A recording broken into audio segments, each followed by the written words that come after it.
Apa yang kita dapatkan kalau kita sabar ibu-ibu sekalian di saat ada ujian datang? Kata Nabi SAW, lil amili fihinna ajru khamsina rajulan ya'maluna mithla amalikum. Orang yang sabar di masa itu nanti, hari-hari setelah saya meninggal, kata Nabi, kita-kita ini, karena Nabi SAW sudah tidak hidup sama kita. Orang yang sabar pada satu dengan ujian-ujian yang datang gangguan orang, dia sakit, hartanya ditipu segala macam, dia bersabar, maka akan dapat pahala 50 orang dari kalian, dari sahabat Nabi. Padahal untuk jadi sahabat Nabi ini gak gampang bu ya.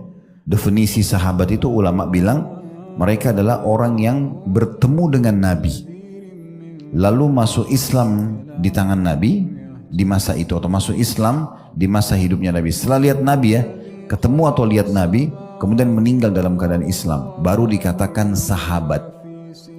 Kalau pernah dengar namanya Uwais Al-Qarni, ya, ini salah satu orang soleh yang ada dari Yaman, ya.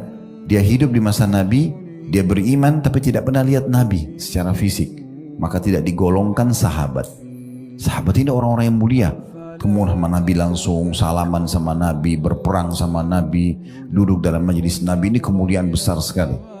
Nah, kedudukan mereka besar. Kata Nabi SAW, nanti kalau saya sudah meninggal, ada dari umatku melalui hari-hari sabar, butuh kesabaran, seperti pegang bara api, karena ujiannya berat, membuat kepalanya pusing, dadanya sesak, ujiannya luar biasa gitu, seperti sudah tidak ada jalan keluarnya.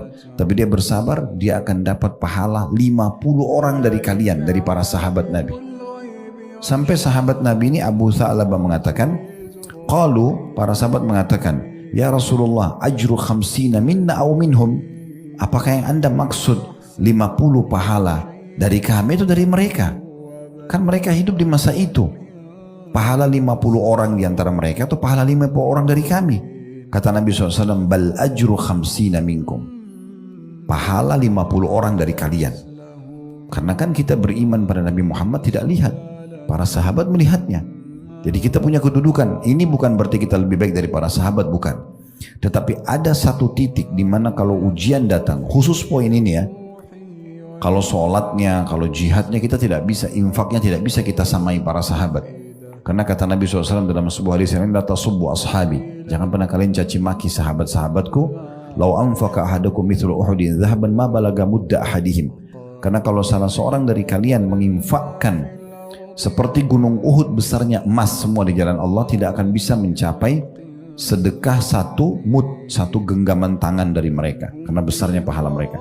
Tapi khusus pintu ujian ini kalau kita sabar bisa mendapatkan pahala 50